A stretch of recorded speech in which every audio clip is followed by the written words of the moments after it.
Hello, and welcome to today's webinar on financial models for utility scale projects in SAM.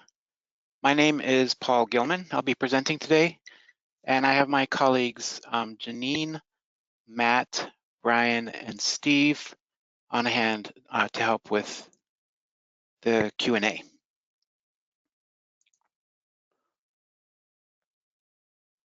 This is the third in the series of SAM webinars for 2023. All of these webinars are free. You can register on the events page of the SAM website. We're also recording all the webinars and uploading them to the SAM YouTube channel, and we provide links to all the videos on the SAM website, so you can find them in the future. For today's session, if you have a question, please use the questions box to type the question, and we'll either answer it by typing or wait to answer it during the Q&A session at the end of my presentation. So I'm going to start with a short introduction to SAM and an overview of its financial models, and then we'll focus on financial models for utility scale projects. We'll talk about ownership structures, the cash flow, financial metrics, and revenue options. And I'll have a live demonstration where I'll walk you through the inputs and outputs of the financial models, and then we'll end with a Q&A session. And this should all take about an hour. So this webinar is an update to a couple that we gave in 2011 and 2013. And I wanted to mention in particular the 2011 webinar. Most of the information about SAM in there is out of date, but the background information on the financial models is still useful, particularly for the partnership, flip, and sale-leaseback models. You can get information about SAM from the help system. That's part of the software. So you press the F1 key or click help to open the help system. There's also a copy of the help system on the SAM website. The SAM forum is another useful resource. You can search the forum to find information about SAM, or you can post questions and comments on the forum. And then you can contact us directly by email at sam.support@nrel.gov. So SAM is free software that enables detailed performance and financial analysis for renewable energy systems. It's a desktop application for Windows, Mac, and Linux. You can also access SAM's underlying models if you're a coder or a programmer using the tools available in the software development kit.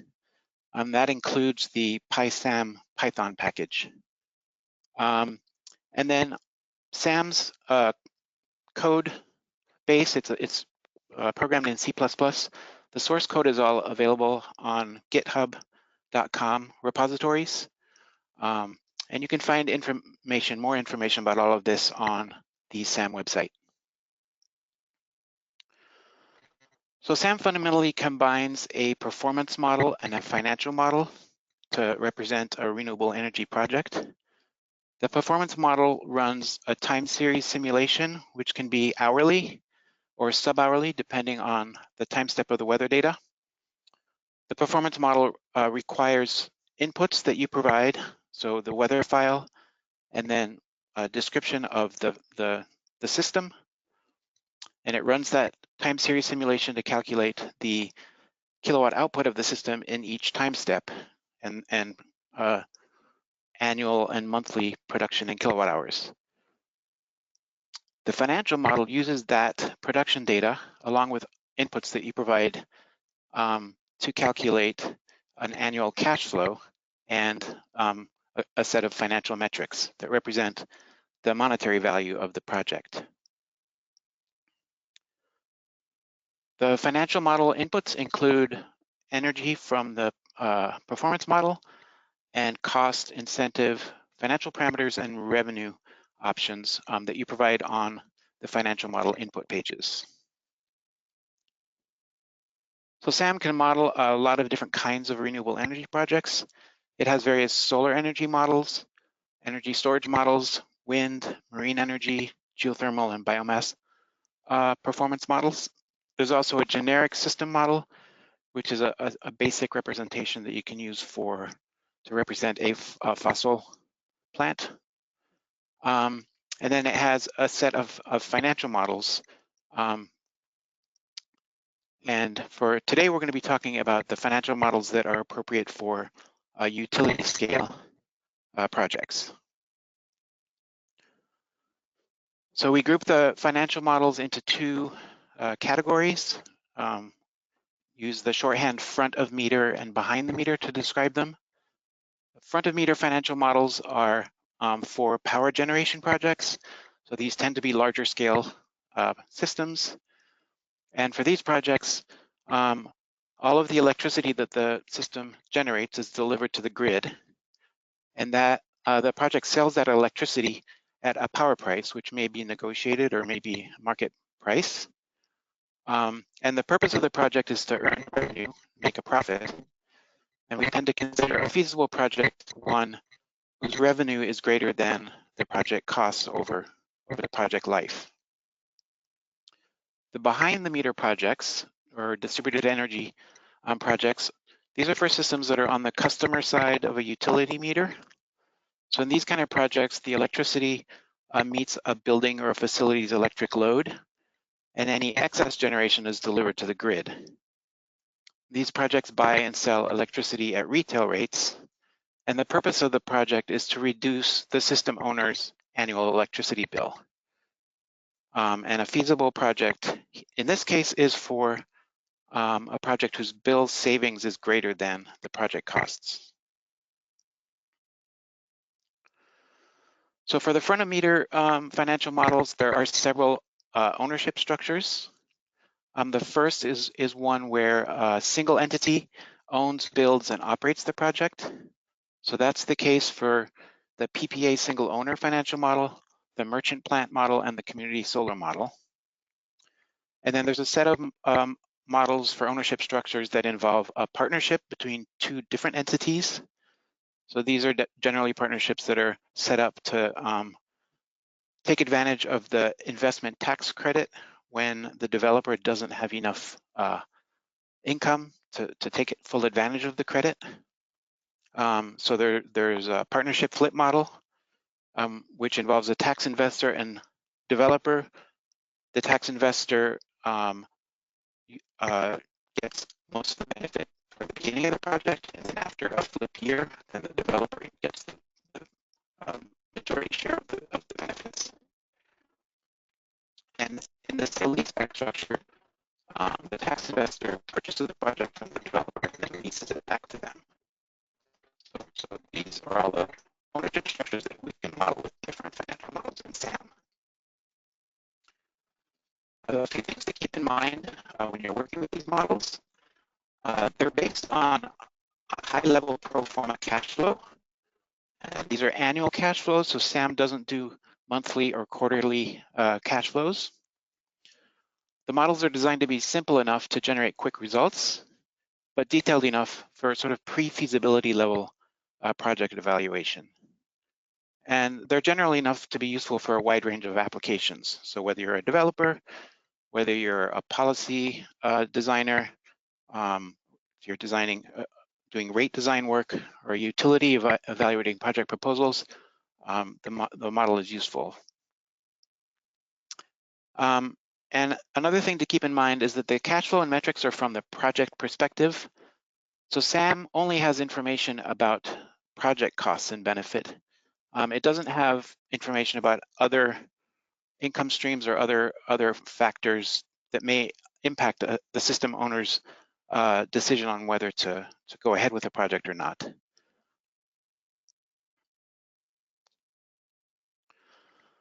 So talk a minute about how the cash flow is set up.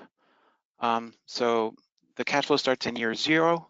This is where the initial investment occurs, and any incentives or costs that apply before the project starts operating are accounted for in year 0 of the cash flow.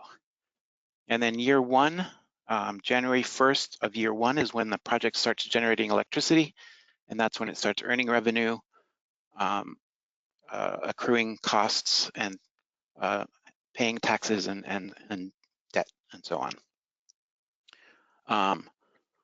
There are line items from the project perspective, and for the partnership models, there are also line items from each partner's perspective.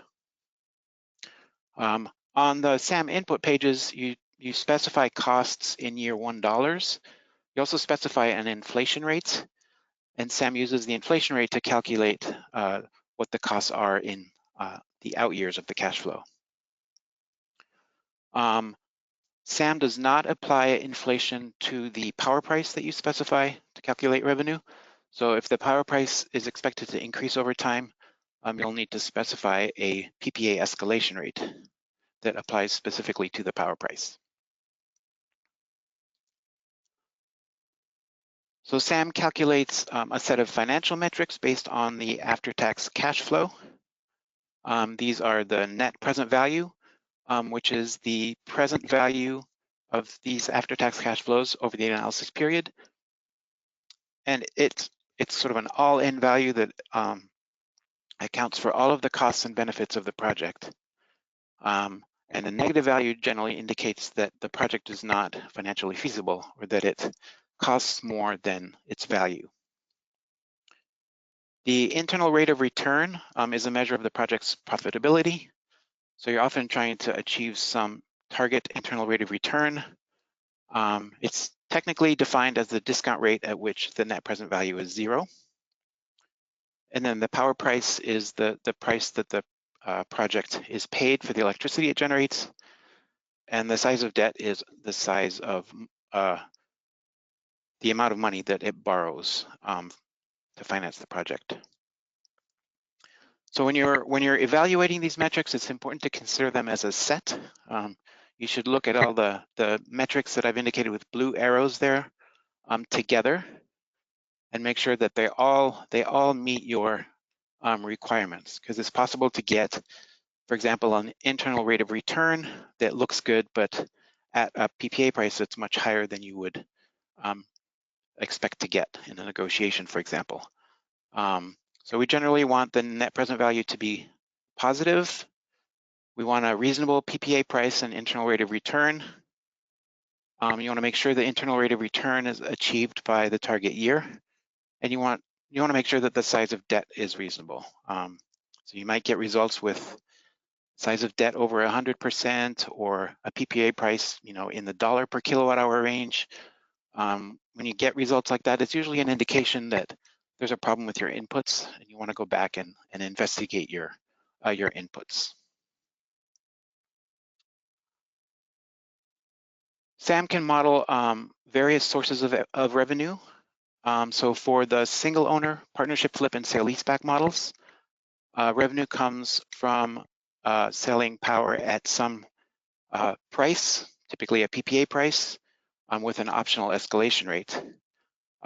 The price can vary with time for these ownership structures. You can specify time of delivery multipliers. So if the buyer offers, a higher price during peak periods, say in summer afternoons, you can specify multipliers that adjust the power price during those times. You can also specify these multipliers on a time step basis, so you can make the price change on a 15-minute basis or 30-minute basis or whatever is appropriate for your analysis. These projects can also earn revenue from capacity payments. So that's a payment that's determined based on the nameplate capacity of the system. And there's also an option for curtailment payments, which is revenue that you earn during times when the system is required to limit its production. For the merchant plant model, the power price is specified on a time series basis, so you can provide, 60-minute or 15-minute, 10-minute, 1-minute power price data. And along with the power price data is a cleared capacity value. So this means that the project is only paid for time steps when it meets this capacity requirement. The merchant plant model can earn revenue from energy market and also from up to 4 ancillary service markets. And it also can earn revenue from capacity payments. And then for the community solar project, revenue comes from subscriber payments. And these can be upfront, so a one-time payment, or a recurring annual payment, or a recurring payment that scales with the amount of electricity that the system generates.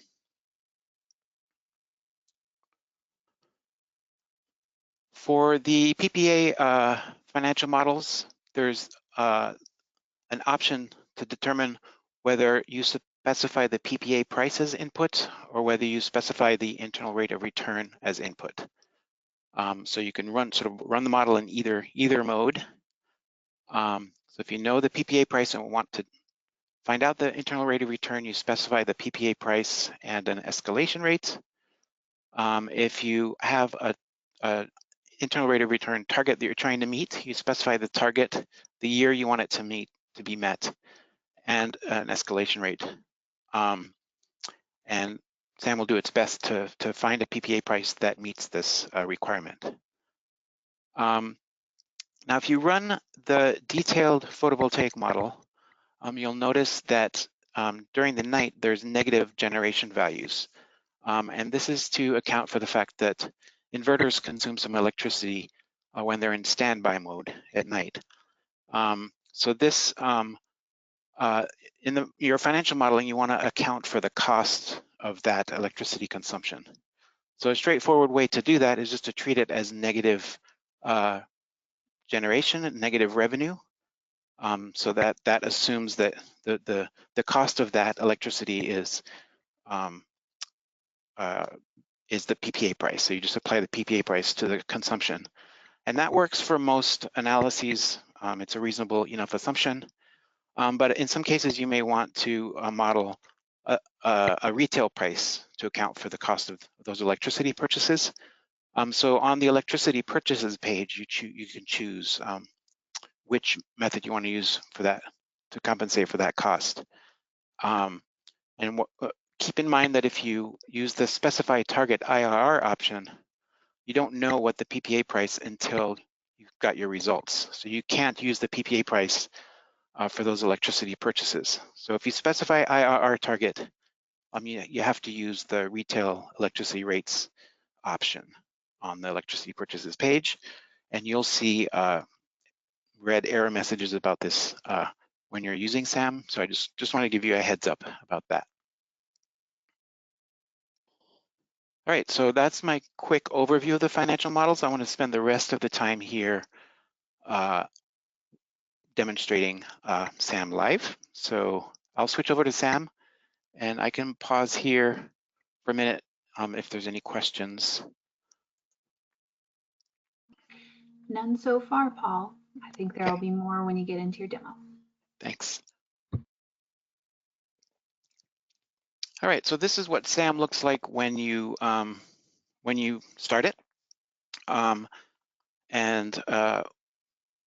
The first step here is to click Start a New Project. We want to create a new project, and we'll see this list of available financial models.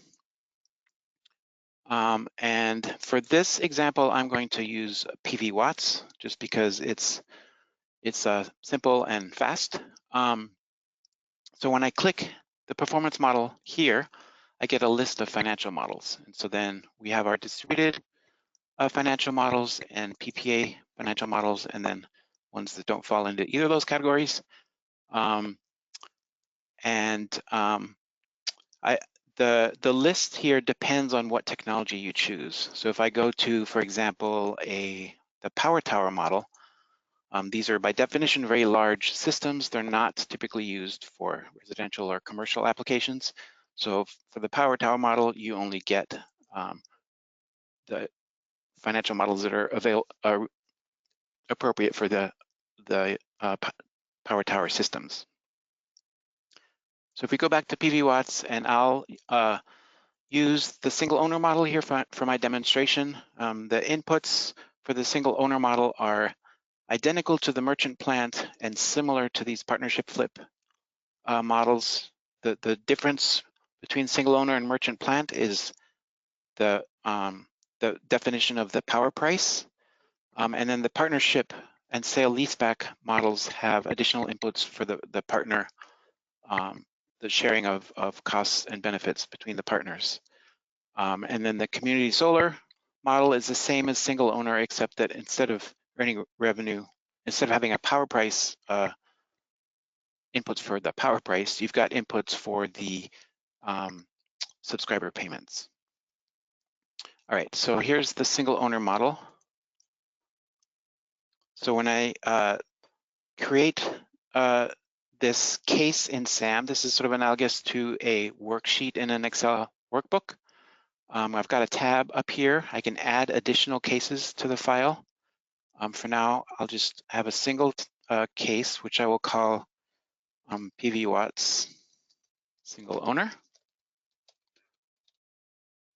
So that little caret icon in the tab is how you get to the shortcut menu that applies to the case.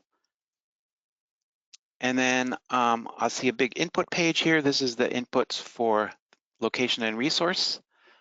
And along the left here, we have a navigation menu with buttons that you click to get go through the various input pages.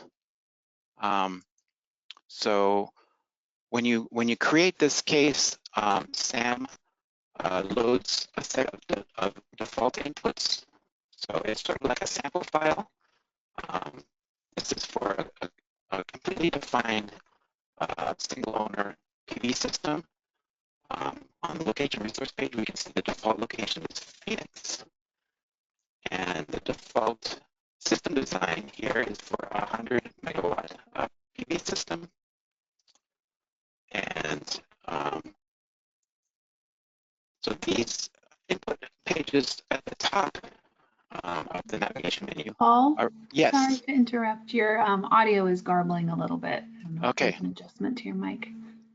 Thanks for letting me know. Is this better? Yeah, that is a little better. Thank you. Okay, let me know if that happens again. Will do. So yeah, the buttons on the top portion of the navigation menu here are for the performance model, and then from the bottom section here is for the financial model inputs.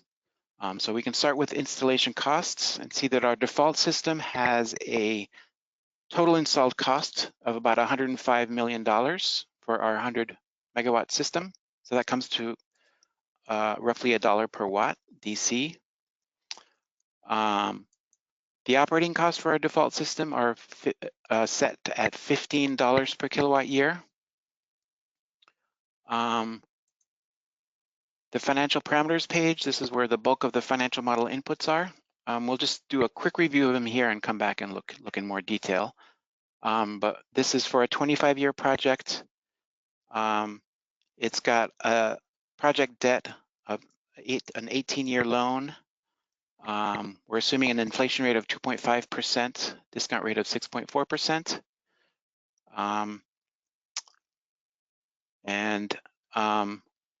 For revenue, we're assuming that the project gets a PPA price of 4 cents per kilowatt hour with a 1% per year escalation rate.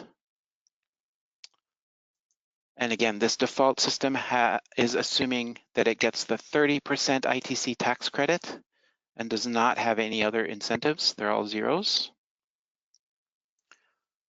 And then for depreciation, it gets most of the equipment qualifies for 5-year makers, accelerated depreciation, but some of it qualifies for these other classes.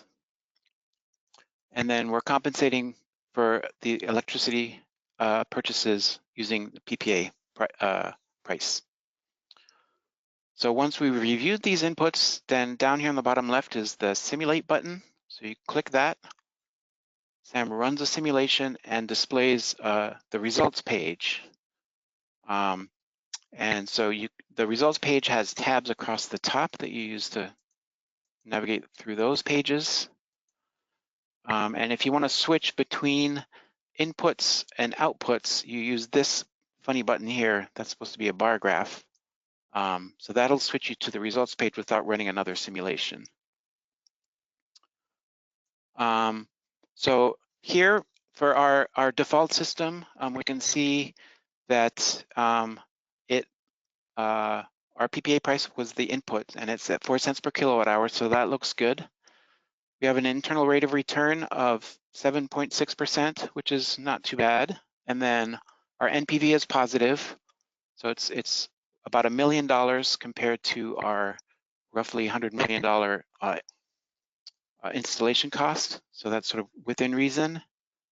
And then the size of debt here is calculated at about 53%. So my quick review of those metrics suggests that things are fine with my inputs. Another good thing to check on the summary tab here is the after-tax cash flow graph. So this is the net after-tax cash flow. This is what we calculate the net present value from. And we can see here our initial investment in year zero, which is roughly half of the $100 million cost, since we borrowed about 52%.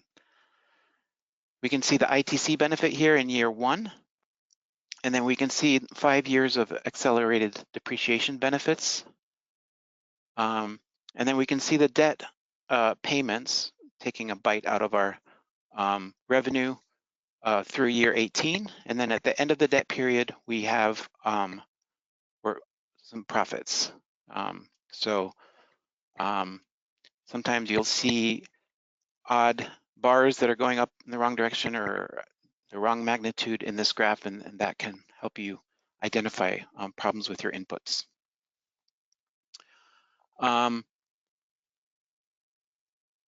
If you want to dig into the cash flow details, then we'll go to the cash flow tab and take a look here, and you'll see that if you're familiar at all with project cash flows, this should look somewhat familiar. We have the energy terms up at the top, and then revenue, operating expenses, and then we have our initial investment costs, reserve disbursements. We'll look at this in more detail in a moment. And we have our financing activities and this total pre-tax, so this gives us our pre-tax cash flow. And then we have our tax implications handled here under after-tax returns. And the total after-tax returns here, this is the after-tax cash flow that's represented in that graph on the summary tab, and that is used to calculate the net present value. So this is the grand finale of the cash flow. And then below this are details. So this shows how values up above were calculated. So there's details on the income tax calculations, incentives, tax credits, your debt payment calculations, reserves funding, and so on. And then at the bottom here is a table showing the depreciation calculations. So this cash flow table is definitely useful as a reference to help you understand what's going on with the financial calculations. If you're working in Windows, you'll have buttons up here that say Send to Excel and Send to Excel with Equations. The Send to Excel with Equations button takes the inputs from SAM and sends them to a workbook that comes bundled with SAM that replicates SAM's financial model calculations. So the SAM's calculations are done internally. It doesn't use Excel for the calculations. This workbook is one that we built that basically copies or replicates SAM's calculations using Excel formulas. And what we've done here is send the inputs from SAM to this input spreadsheet in the workbook. And then on the cash flow tab, you can see the details of these calculations, but as formulas, so you can see, understand a little bit better how the model is working. You can also take this spreadsheet and modify it if you want to sort of do some calculations outside of SAM that are beyond SAM's capabilities. If you're working on a non-Windows machine, so in Linux or Mac, we have copies of those spreadsheets so this is the SAM website, sam.nrel.gov, and on the PPA page is a link to these spreadsheets. So these are copies of the spreadsheets that come bundled with SAM. So if you're not on Windows, you can get the spreadsheets here to explore those formulas.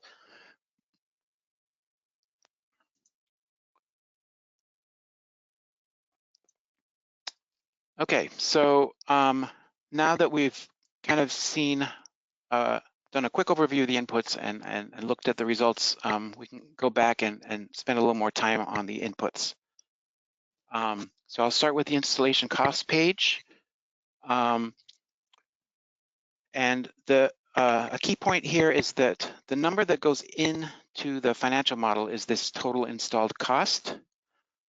So SAM provides all of these cost categories to sort of help you keep track of costs. But how you assign costs for your specific project is really totally up to you. The number that's important is this total, which is the sum of all of these. This breakdown and these default costs are from the NREL annual technology baseline. So every time we release a new version of SAM, we update these default costs to whatever they were in the version of the ATB that was current during the release. So this version of SAM was released in November 2022. So these costs are based from the state of the ATB in November 2022. So if you're interested in exploring that data source, NREL ATB on Google should get you there. And if we go to utility scale PV, you'll see data and references for the default costs that go into SAM.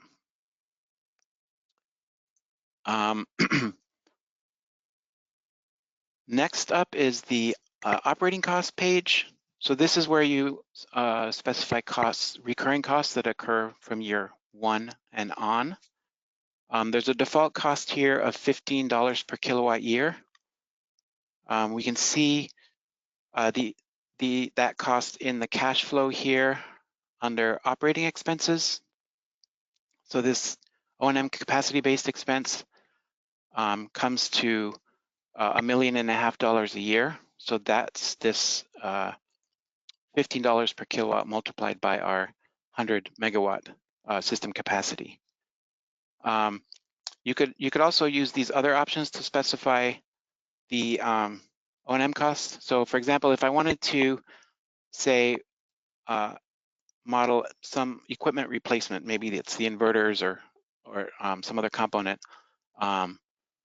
in the specific years that they occur, instead of spreading it out over the entire analysis period, I could take that out. Let's say that $5 per kilowatt here is for inverter replacements. I'm just making that up for this example. So we'll make this 10 kilowatts per year, and then I'll account for the inverter replacement costs as a fixed annual cost. And if I click this little gray blue button, value schedule, that switches the input into annual mode, and I click edit, then I can enter the replacement cost in the year that it happens. So let's say it's in years 7 and 14, and in year 7, it's, I don't know, $5 million, and in year 14, it's a little cheaper at $4 million. I'm just making up numbers here.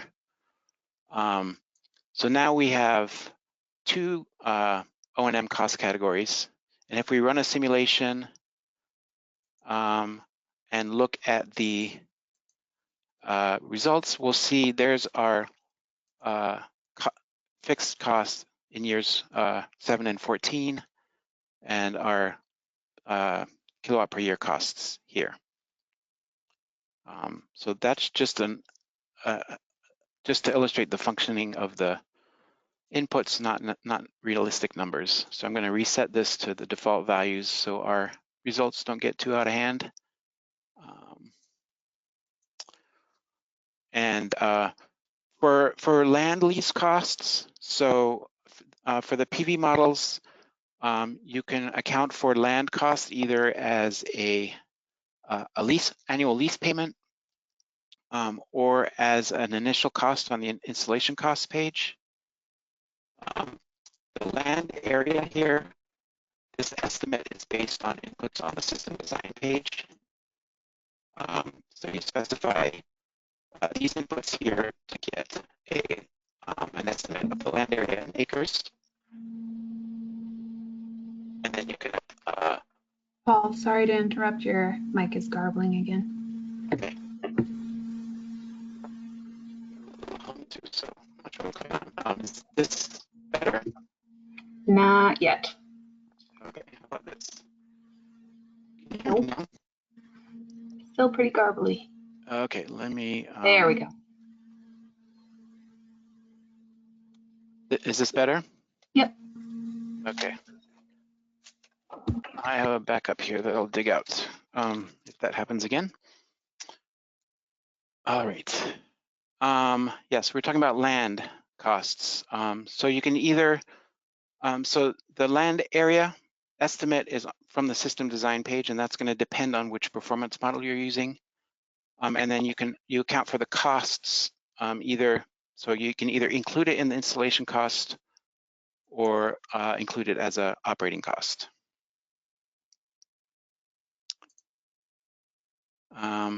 All right, that brings us to the financial parameters page. And we'll just start from the top and go through all of these. So at the top, we have the analysis parameters. And so the analysis period is basically the project life. And then the inflation rate should be self-explanatory. And then the real discount rate is a measure of the time value of money. Sam uses the discount rate to calculate the net present value. You can think of it as the value of an alternative investment. So if you were to invest in some other project or investment, what return would you expect from it? And then the nominal discount rate is calculated from the inflation rate and real discount rate. And I'll take this opportunity to show you the help system here, and you can find descriptions of all these inputs and the calculation of the nominal discount rate, for example, in the help topic for the financial parameters page. Project tax and insurance rates. This is where you specify income tax, sales tax, property tax, and also this insurance operating expense. So we've got a income tax rate for both federal and state income tax purposes. The insurance rate, this gets treated as an operating cost. It's set to 0 by default. The sales tax rate here is calculated as a percentage of the total direct cost. So if we go back to the installation cost page, we'll see that there's a direct cost section, and this total direct cost is the one that's used to calculate the sales tax amount. And so the sales tax is down here, and we can see the sales tax rate. This is the rate from the financial parameters page.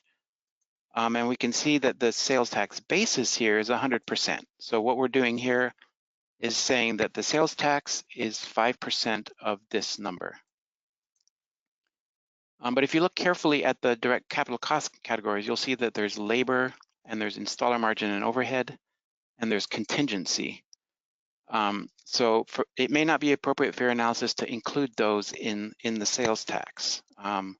We've included it here sort of as a conservative assumption. But if you want it to be a little bit more precise, you could say, well, it looks like these components of the direct costs are about 20% of the total costs. So you could then change this to 80% so that the sales tax is only calculated on 80% of this total installed cost or total direct cost. So I'll just change it back to its default value. The property tax is set to 0 by default, but it's calculated as a percentage of the installed cost. So the assessed value for property tax purposes is assumed to be the installed cost. And so you can make adjustments to that amount using this percentage. And then you can specify the tax rate itself and whether or not this assessed value decreases over time or not.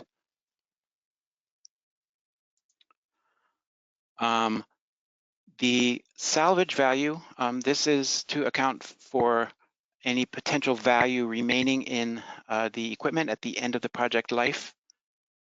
So if you expect that to be a benefit to the project, you can set the salvage value. So if I set it, for example, to 10% and run a simulation, under revenue here, there's a salvage value row. And if I scroll out to the final year, I'll see the benefit, the 10% of the install cost being applied in year 25 of the cash flow.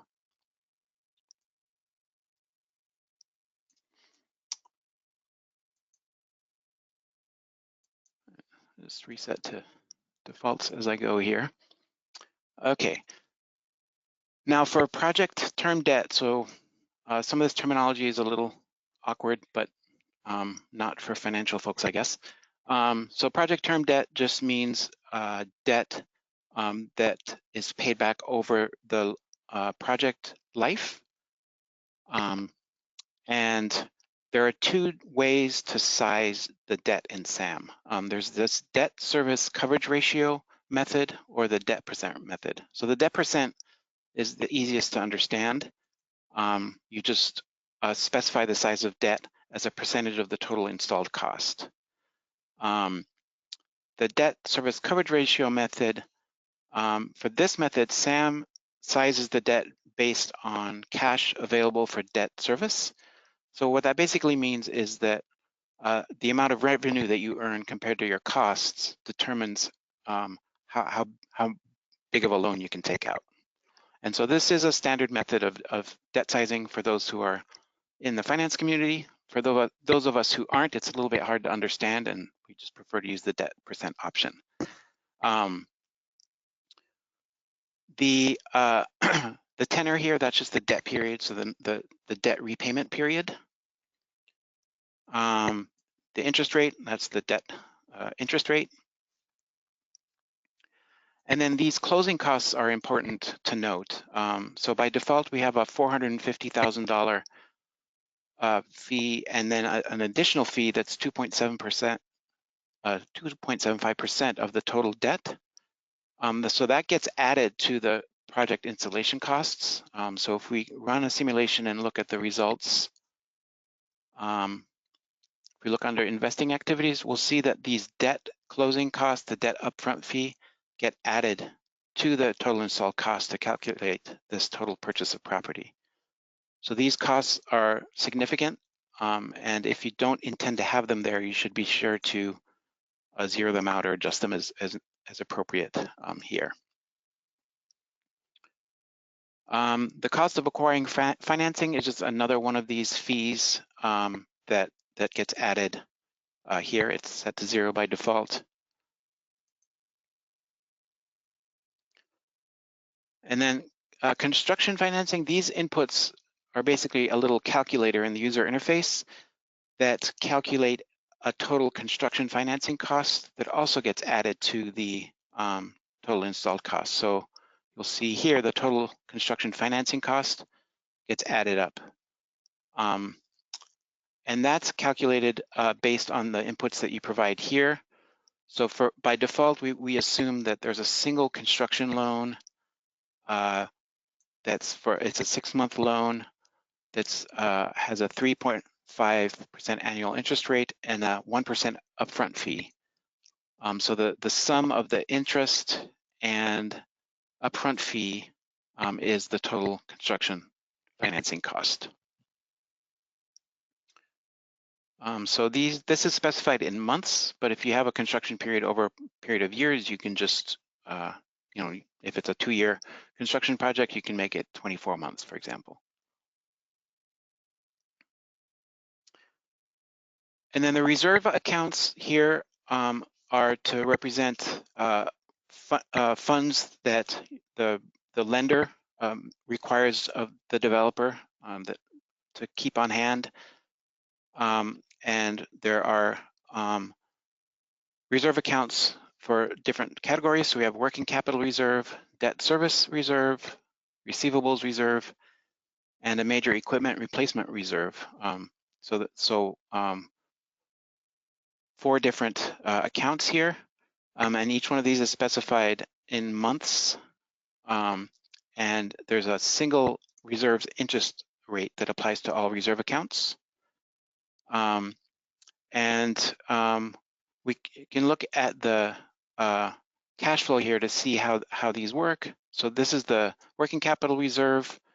There's an initial outlay and then recurring costs throughout the life of the project. And then at the end, there's a disbursement back to the project. If you are specifying a major equipment replacement reserve, you want to keep in mind that make sure that you're not double counting, that you're not also including a replacement cost in your O&M costs. So depending on how your project is set up, you'll want to make sure that the O&M costs and the replacement reserve assumptions are appropriate.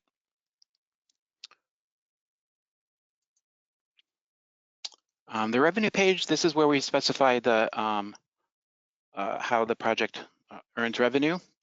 So for the PPA financial models, we saw this in my presentation. You've got the option to specify PPA price or IRR target. There's that error message about electricity purchases.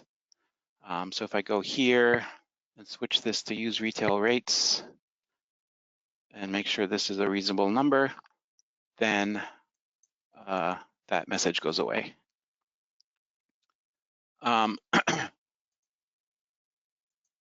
These are the time of delivery factors. So these are multipliers that apply to this PPA price. Or if you specify IRR target, they specify that they apply to the PPA price that Sam calculated. And you can either use these weekday and weekend schedules to define multipliers using the month by hour table, or you can use the TOD factors by time step to specify multipliers that apply, in this case, in every hour. And there's also a tool here to download forecast price data from an NREL database. So you can read about that in help. And then these are inputs for the capacity payments. So if the project also earns revenue from capacity payments, you can account for that here. It's basically a payment amount and then a percentage of the system nameplate. And then if the project is compensated for curtailment, you can account for that here as well. And then you use the inputs on the grid limits page to define when the curtailment occurs.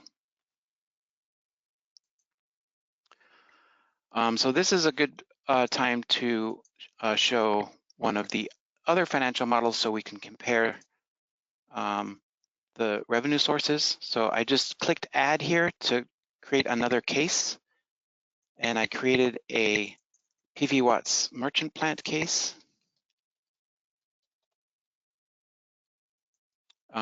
So you see that installation, operating costs, and financial parameters pages are the same as the single owner model. The revenue page, however, is completely different. So For the merchant plant, these are inputs for the optional capacity payments.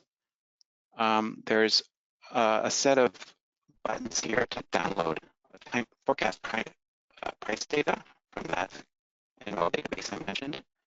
And then down here at the bottom is where you actually specify the prices. So instead of a single PPA price, you're specifying a time series array of power prices. And you can specify these either hourly. Yes. Sorry, the garbling again. I'm going to switch headphones. It'll just take me a second. Sure.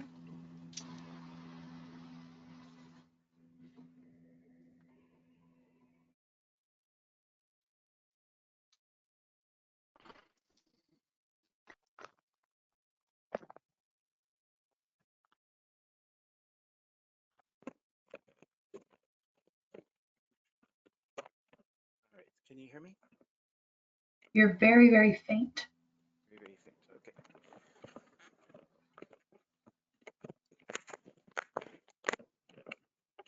Okay, how about now? Is this better? That is a little better. You may still have to talk loud, but I think they'll be able to hear you. Okay. So for the merchant plant pricing, you can specify the prices in various time frames. And then if we look at a community solar case, I'll just leave that here.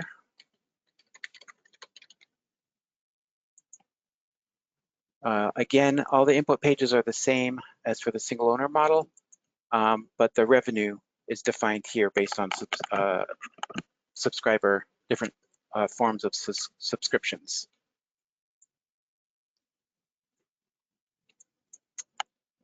All right, so that's revenue. If we go to incentives, we've got a number of inputs. So you can specify several different types of incentives. They can apply. The project may be able to participate in several different incentive programs. So we've got inputs to make that possible. At the top are tax credits. So we've got the ITC. We assume the default 30% ITC for the default case. We also have inputs for the PTC. So you could do a comparison between the ITC and PTC to decide which made the most sense for your application. And then we have these incentives down here are cash incentives. So they're treated as cash payments to the project. So there's a fixed, the IBI investment-based incentives, these apply in year 0. Capacity-based incentives also apply in year 0. They're just calculated on different basis. So this is a straight up cash payment in dollars. This is a cash payment that's calculated as a percentage of the total installed cost. And then the capacity-based incentive is calculated in dollars per watts of nameplate capacity. And for each of these incentives, you can determine whether the incentive is taxable for federal and state purposes, and what its impact is on the calculation of the depreciation basis and the ITC basis. For these incentives that have a maximum value, the maximum by default is set to a very large number. But if there is a maximum, you'll want to be sure to set those. For the production-based incentive, if you set an amount here, so this is in dollars per kilowatt hours of generated electricity on an annual basis, you want to be sure to set the term to something other than 0. If you just put a number in here and run a simulation, well, let's make that $1 per kilowatt hour. If I go to the PBI section, which is under project returns here, this is where we see the let's see. All right, here's the PBI income. We'll see that it is 0. And that is because the term is 0. So if I set it to 10 years, then we'll see the PBI. So pay attention to the term input there. Another thing you may have noticed here is when I ran the simulation, we got a message here. It says the internal rate of return is 343%. So this is Sam trying to help you point out that you've got unrealistic metrics. So if we look at the metrics here, we've got a positive net present value, but we have a very high unrealistic internal rate of return. And we also have this negative LCOE. We haven't really talked about LCOE, but this is an indication that our revenue is too high. And that is because we specified a really high PBI, so we're getting $211 million a year from this incentive. So that's obviously unrealistic. So I will reset the inputs to defaults.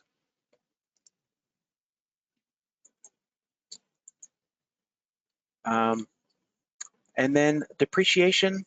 So these are inputs for accelerated depreciation and straight line depreciation.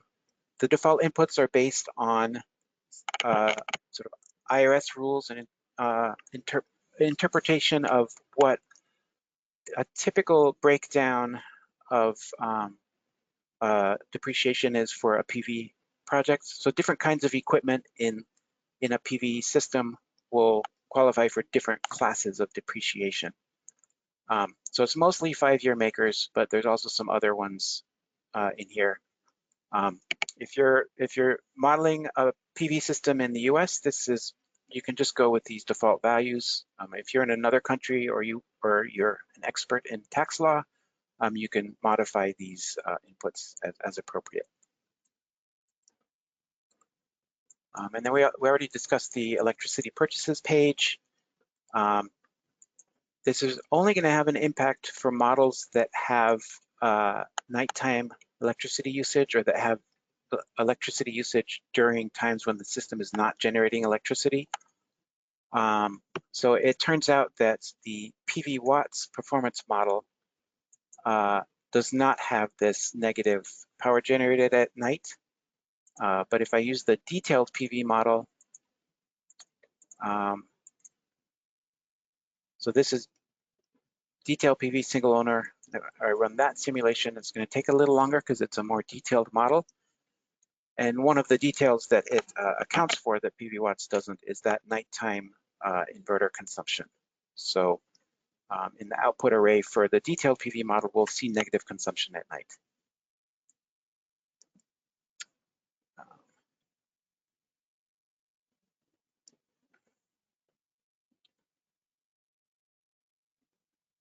Okay, so if I go to data tables here, we see negative generation. So that's the nighttime consumption, which is from the inverter. We have a webinar. Our next webinar coming up is about modeling PV systems for utility scale applications. So if you're interested in learning more about PV systems, you can sign up for that webinar. And then to wrap up here, I just want to quickly show the partnership flip model. So I'll just show one of these here. And if we look at the financial parameters page, this is where you define the equity flip structure. So what portion of benefits goes to the tax investor, pre-flip and post-flip, and then the developer is just 100% less than that. Otherwise, all of the inputs are the same as for the single owner model. And if we also look at the sale leaseback, you'll see that there's just some extra inputs here for the lease terms. And otherwise, the inputs are the same. And then if we run the simulation, and look at we'll see that there's metrics for the investor and developer, and then there's cash flow line items for the project and the developer and the investor.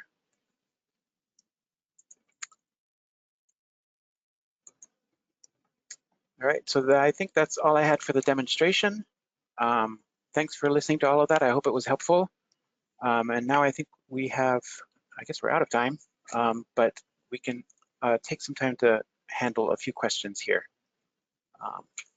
Thanks, Paul, for a really great presentation. I think there are maybe just two questions that I would say are good high priority ones to tackle right at the end here. One is that you touched a little bit on the discount rate when you were going through the inputs, but could you quickly show how that affects nominal and real outputs? So for example, the nominal LPPA, real LPPA, nominal LCOE, real LCOE, just a quick definition on the differences. Great. Thank you for that question. That's an important question and also kind of a complicated one. So I'm going to show you the financial metrics section in the help system. And we've got an entire topic here devoted to LPPA and LCOE with equations that discuss the difference between real and nominal, how that's calculated. Basically,